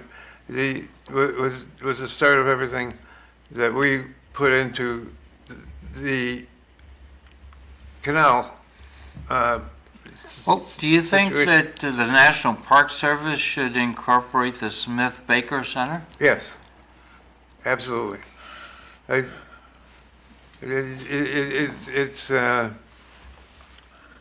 was the start of the National Park Service. Jimbo, it's time to let it go. No, it's not. It's never time to let things. It's time to let it go. Let's look back at the bridge, Monty Mann's bridge, that goes from East Merrimack Street over to Pawtuckettville. Yeah, The bridge that was before that, there was a movement, let's keep the old bridge for posterity. is that the one that was up on? You know where the bridge is from Merrimack Street Yeah, to UMass Lowell? right. The one that was here before that. Remember that one? There was Yeah. there was a movement afoot in Lowell to keep that bridge. No, let it go. Now the Smith-Baker Center needed repairs 20 years ago. The Oh, general public has neglected that building. You can blame it on the city administration, but everybody's looked the other way as bricks are falling off of it for the last 20 years. Sorry, time to let it go. Well, I don't think it's ever time to let anything go. John, you and I know that it should be each other's problem. I understand. I respect that. But I think that the time to let things go was maybe Jimbo, years ago back in the 60s, but not now. Jimbo, if you won Powerball today, and you won $100 million, Right, would you buy a new car? I suppose. Okay. The car you're driving now, would you have that bronzed and put on a plaque? There's a time to let things go, my friend. That's the point I'm making. The Smith-Baker Center, it's not a church anymore. The inside is a mess. No, yeah, And even if you took your winnings from Powerball and fixed that building up to pristine, who would go in it? Why would you? There's no place to park. No. There is a place to go in it.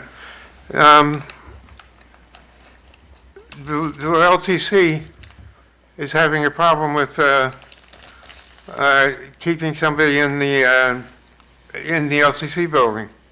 Oh, that's sad. I think too, Well, if you built it up with the money and you made it pristine, it still wouldn't be what it was. It would be almost I don't know if it makes sense, but I think you can probably relate it to maybe like Fenway Park.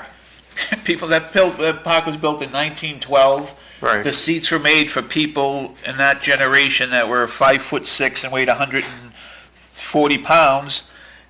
And now people go there, and the ownership says, "Well, we'll raise the ticket price and we'll sell the experience, the nostalgia." But it's a very uncomfortable ballpark. I mean, I used to love baseball not as much, but to go there now, it's a tough watch. It's very uncomfortable. The sight lines are bad. It's not that bad. Well- And the Smith Baker Center is in very interesting shape yeah. for an older building. And I think that we can use it for, if the LTC wants to move, which my understanding is that they do at some point, we need to put somebody in, we could put somebody into that building and build it up. Right, but it would still have to serve a purpose. But it would I mean, have as to, a it would have museum to or- look, it would have to look good. It would have to be part and parcel of the whole thing looking good. Right. And,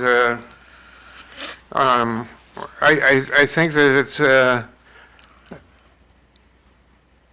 necessary to build up what we can of what is downtown, and that happens to be a difficult situation. Yeah. But I'm like George Anthes here.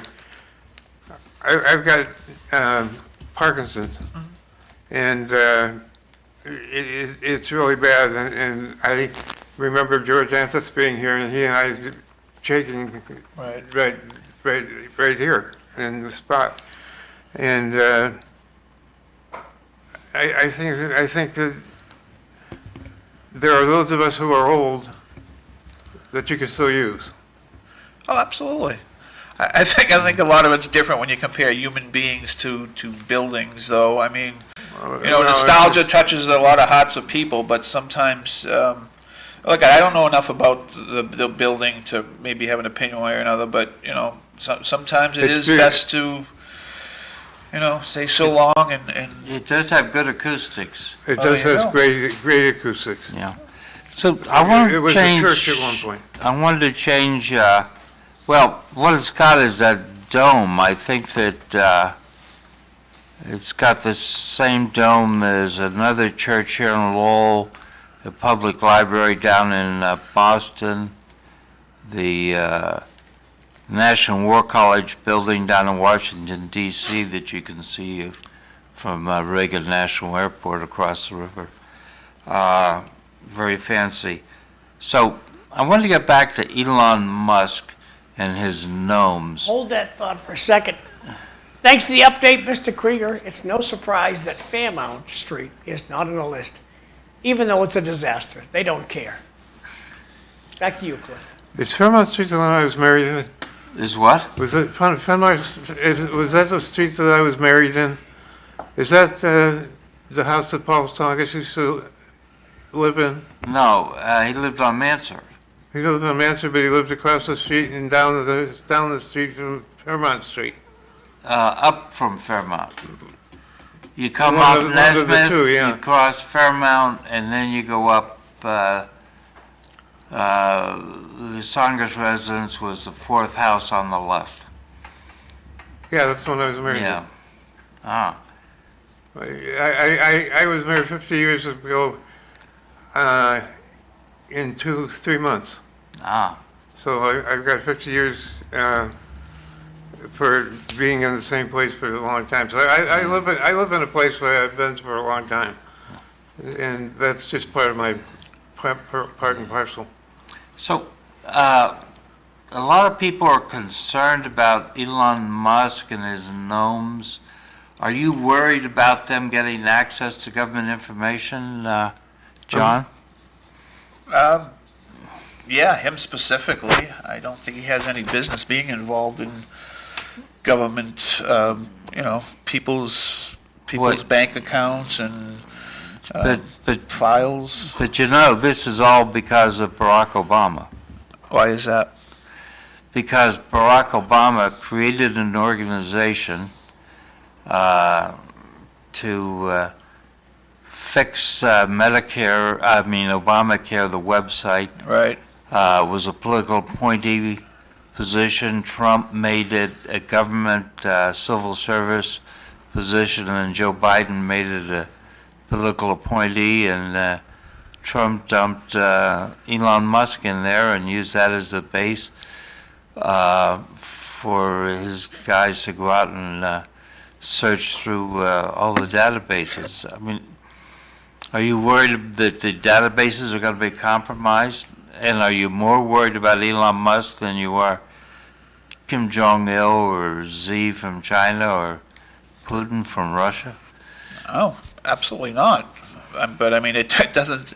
I mean, you've got Trump cozying up to these dictators, and so I don't. I'm certainly not more worried about Elon Musk, but I think the irony's pretty thick where Trump went for years trying to disprove that Barack Obama was from this country and that he was really from Africa, and now he has a South African meddling around in the government's business.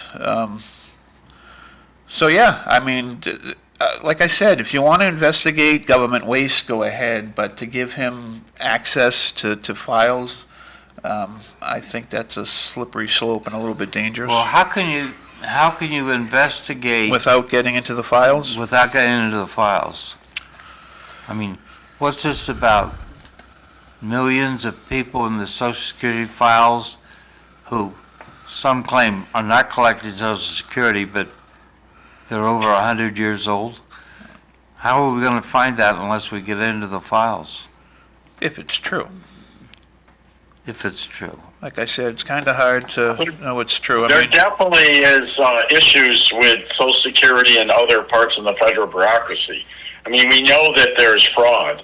I mean, there's people stealing Social Security numbers and collecting on people that supposedly have died and they're still collecting. So we know there's fraud. I don't know how much there is, but we know there's fraud. Fraud and waste, I agree. Cliff, back of the bus up a little bit. Five Eyes.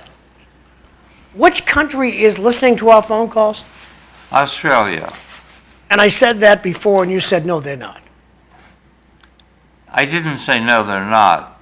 I think it was something else I said no to. We definitely all agree that New Zealand, Australia, Canada, the UK, and the US all exchange information, and they all help, like the United States, learn about what's going on in the United States because the intelligence is shared from other countries. There's a book out there called Five Eyes, I think. My takeaway, you gave me the book. My takeaway is they watch every keystroke you make. Listen to every phone call, every text. There's a computer in Australia watching all this information. Plus, if you say roller skates right now, all of a sudden in 10 minutes you'll have ads wherever you look on a computer for roller skates. How the hell does that happen? And there's no law against it. I think the U.S. is probably doing the same thing to their own people. You don't think the Well, U.S. I listens in on what's going on between American citizens in this country? Well, no, it's illegal. That's why we take the feed from Australia. From other countries? Okay. That's not illegal? That's not illegal. Okay. How is it not illegal that Amazon knows I'm looking for roller skates? Mike wanted to say something. Yep. Yeah, I mean, all Google, Microsoft, Amazon, they're all tracking everything. Yeah. Like I went to order something and they said, oh, you ordered this, maybe you might want to order this too, you know. I mean, they know. They're tracking everything. Yeah. Okay. Sometimes it's helpful. Yeah. But yeah, it's a little creepy. Alexa's listening to whatever you're saying. That's why she's been banned from the house. My favorite thing is Hey Alexa, what time is it in Rome? Everybody's Alexa just popped up and told everybody what time it is in Rome. That would be 6 hours ahead. Yeah. Yeah, But I mean, yeah, you're right, because we were golfing last Friday morning, and the guy I was riding with, he had to turn off his Alexa because she was making comments about the golf course and all this other stuff. Yeah. And he says, we had to turn her off. So it listens.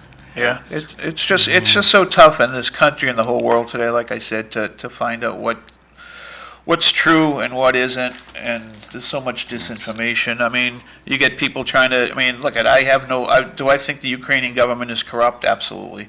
But then you get people trying to discredit Zelensky, saying, well, do you know he owns a home in Florida? He doesn't own a home in Florida. Never has. But people saying, he's in the pocket of America and he has interests here.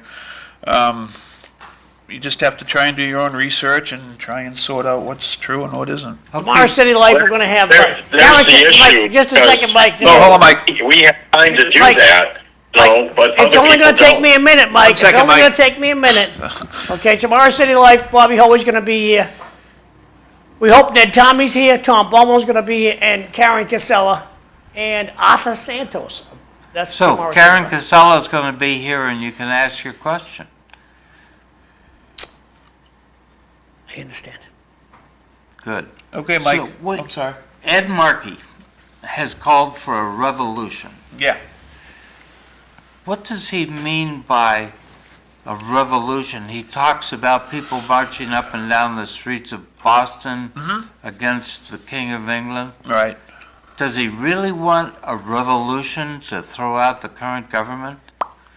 That's not necessarily a revolution. What is that? If it's That's an not a insurrection. Revolution is bringing about change. I mean, I know a lot of people say, well, people pointed to January 6th and said, well, if what Markey's saying isn't the same thing, well, it's not. I mean, you can say, well, It's worse. Trump said, no, it's not worse. People point out, I think you might have mentioned in your notes, Trump said, peacefully and patriotically go and protest. Well, he also used the derivative of the word fight 20 times in that speech. It's So true. just to pick out a line, like I said, revolution, it doesn't necessarily mean overthrowing a government. Don't you think we had revolution in the 60s? When we ended segregation, where the Civil Rights Bill, I mean, to me, that's revolution. That's bringing about a change that's not necessarily overthrowing the people in government. I mean, if the White House is actually sending out memes with a picture of Donald Trump with a crown on his head, I know part of that's owning the liberals and trying to troll. But like I said, that's what we fought for in the Revolutionary War. We overthrew, we kicked the King of England out, and we started our own government. And So Go ahead. you've circled back. Yeah. I don't think of the 1960s as a revolution. Okay. I think of it as the evolving of our system. But does Ed Markey want to overthrow the election of last November? I don't think Is so. that I what don't he think has? he's come out specifically What does he said have that. in mind? Or doesn't he have anything in his mind?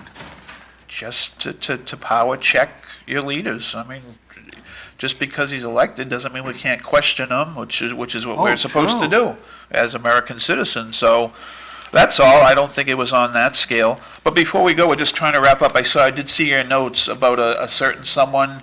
Is it official now that we have someone running for city council? Is that official? No, he hasn't made the full commitment. Okay. All right.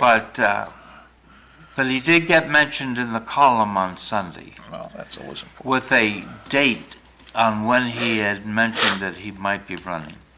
Okay. So we can look forward to seeing how that evolves. Jim, take us away. Say goodbye to everyone. Oh, goodbye, everyone. It's good to see you. I haven't seen you for a while.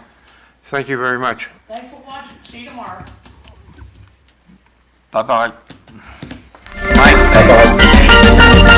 Thank you so much.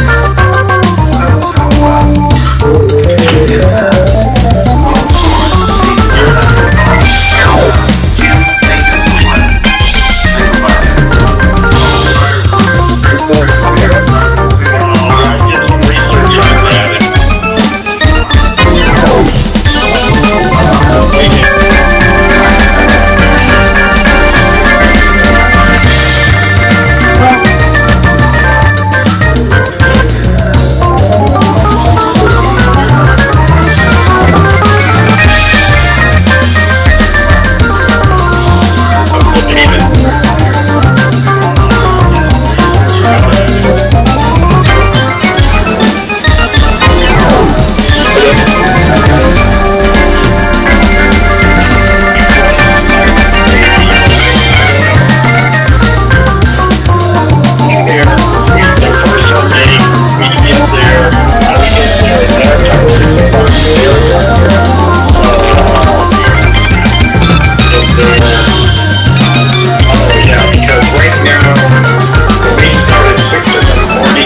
said no one was watching wrestling as a kid.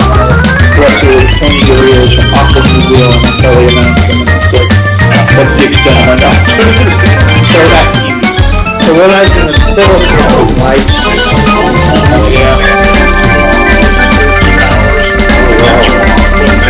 Another 2 hours. And that's a good time. We fly from Tampa to San Francisco. That's why we always overnight in San Francisco before we fly out to New Zealand. okay, Jim, I had a drive in the Philippines, one of the people I worked for had an expression talking about the headquarters people in Hawaii. He would say, 8 hours ahead, and a day behind. Yeah, I think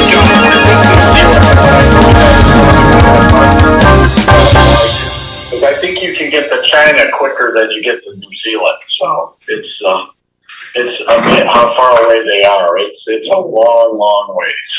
I can see that. What's the weather like there now? It's their average temperatures are between the low 50s